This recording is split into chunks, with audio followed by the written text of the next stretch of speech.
Hello. So, here we are again. We are starting the book of Exodus. Genesis was quite um, interesting. We saw a lot of, the creation, how everything is growing steady. So now we are in Exodus. I pray that we have the same smooth sail like we did for Genesis. Come along with me. Exodus chapter 1. Now these are the names of the children of Israel which came into Egypt. Every man and his household came with Jacob: Reuben, Simeon, Levi, and Judah, Issachar, Zebulun, and Benjamin, Dan and Naphtali, Gad, and Asher. And all the souls that came out of the loins of Jacob were 70 souls, for Joseph was in Egypt already. And Joseph died, and all his brethren, and all that generation. And the children of Israel were fruitful, and increased abundantly, and multiplied, and waxed exceeding mighty, and the land was filled with them. Now there arose up a new king over Egypt, which knew not Joseph. And he said unto his people, Behold, the people of the children of Israel are more and mightier than we. Come on, let us deal wisely with them, lest they multiply. And it come to pass, that when there falleth out any war, they join also unto our enemies, and fight against us, and so get them up out of the land. Therefore they did set over them taskmasters, to afflict them with their burdens. And they built for Pharaoh treasure cities, Pithom and Ramses. But the more they afflicted them, the more they multiplied and grew. And they were grieved because of the children of Israel. And the Egyptians made the children of Israel to serve with rigor. And they made their lives bitter with hard bondage, in mortar and in brick, and in all manner of service in the field. All their service, wherein they made them serve, was with rigor. And the king of Egypt spake to the Hebrew midwives, of which the name of the one was Shiphrah, and the name of the other Puah. And he said, When ye do the office of a midwife to the Hebrew women, and see them upon the stools, if it be a son, then ye shall kill him. But if it be a daughter, then she shall live. But the midwives feared God, and did not as the king of Egypt commanded them, but saved the men children alive. And the king of Egypt called for the midwives and said unto them, Why have ye done this thing, and have saved the men children alive? And the midwife said unto Pharaoh, Because the Hebrew women are not as the Egyptian women, for they are lively, and are delivered before the midwives come in unto them. Therefore God dealt well with the midwives, and the people multiplied, and waxed very mighty. And it came to pass, because the midwives feared God, that he made them houses. And Pharaoh charged all his people, saying, Every son that is born ye shall cast into the river, and every daughter ye shall save alive. Chapter 2. And there went a man of the house of Levi, and took to wife a daughter of Levi. And the woman conceived, and bare a son. And when she saw him that it was a goodly child, she hid him 3 months. And when she could no longer hide him, she took for him an ark of bulrushes, and daubed it with slime, and with pitch, and put the child therein. And she laid it in the flags by the river's brink. And his sister stood afar off, to wit what would be done to him. And the daughter of Pharaoh came down to wash herself at the river, and her maidens walked along by the river's side. And when she saw the ark among the flags, she sent her maid to fetch it. And when she opened it, she saw the child, and behold, the babe wept. And she had compassion on him, and said, This is one of the Hebrews' children. Then said the sister to Pharaoh's daughter, Shall I go and call to thee a nurse of the Hebrew women, that she may nurse the child for thee? And Pharaoh's daughter said to her, Go. And the maid went, and called the child's mother.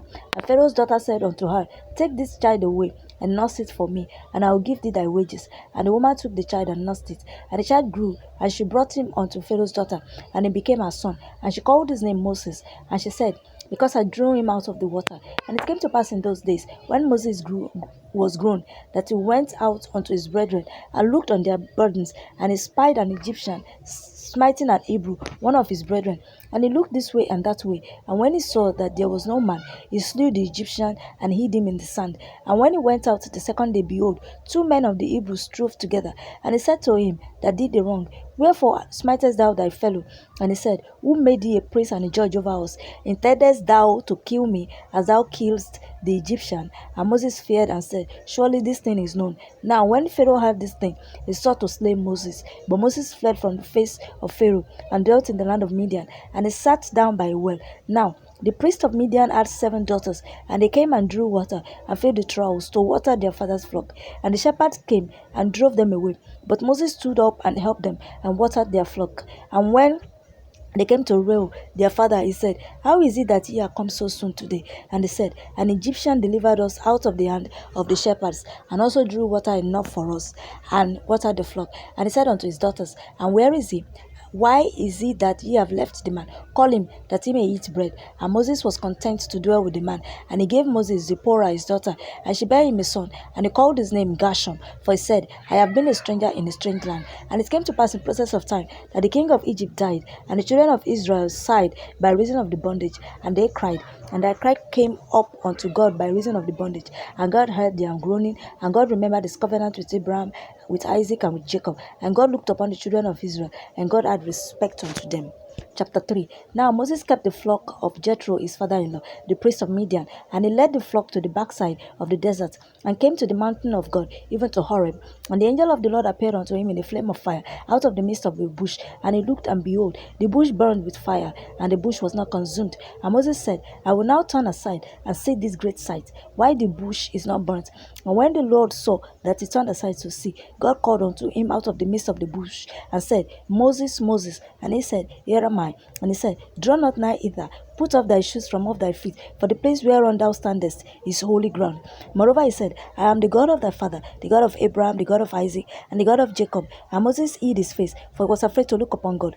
And the Lord said, "I have surely seen the affliction of my people which are in Egypt, and have heard their cry by reason of their taskmasters. For I know their sorrows, and I am come down to deliver them out of the hand of the Egyptians, and to bring them up out of that land unto a good land, and a large, unto a land flowing with milk and honey, unto the place of the Canaanites, and the Hittites, and the Amorites, and the Perizzites, and the Hivites, and the Jebusites. Now therefore, behold, the cry of the children of Israel is come unto me, and I have also seen the oppression wherewith the Egyptians oppress them.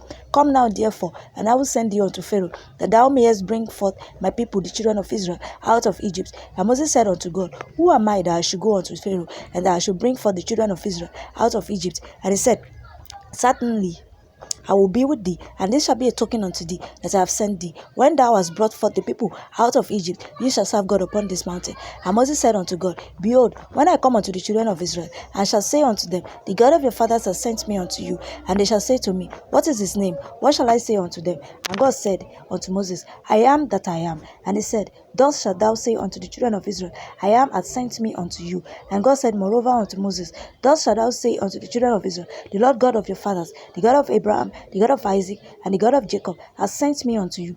This is my name forever, and this is my memorial unto all generations. Go and gather the elders of Israel together, and say unto them, The Lord God of your fathers, the God of Abraham, of Isaac, and of Jacob, appeared unto me, saying, I have surely visited you, and seen that which is done to you in Egypt. And I have said, I will bring you up out of the affliction of Egypt unto the land of the Canaanites, and the Hittites, and the Amorites, and the Perizzites, and the Hivites, and the Jebusites, unto a land flowing with milk and honey. And they shall hearken to thy voice, and thou shalt come, thou and the elders of Israel, unto the king of Egypt, and he shall say unto him, The Lord God of the Hebrews has met with us, and now let us go, we beseech thee, 3 days' journey into the wilderness, that we may sacrifice to the Lord our God. And I am sure that the king of Egypt will not let you go, no, not by a mighty hand. And I will stretch out my hand and smite Egypt with all my wonders, which I will do in the midst thereof. And after that, he will let you go. And I will give these people favor in the sight of the Egyptians. And it shall come to pass that when you go, you shall not go empty. But every woman shall borrow of her neighbor and of others sojourneth in her house jewels of silver and jewels of gold and raiment, and you shall put them upon your sons and upon your daughters, and you shall spoil the Egyptians. Wow. Thank you. This is the much that we can take for today, and I'm glad that we were able to do 3 chapters. Feels like it's been so long that we did 3 chapters, but we thank God. So forward we go. We'll see you tomorrow by the grace of God. God bless you.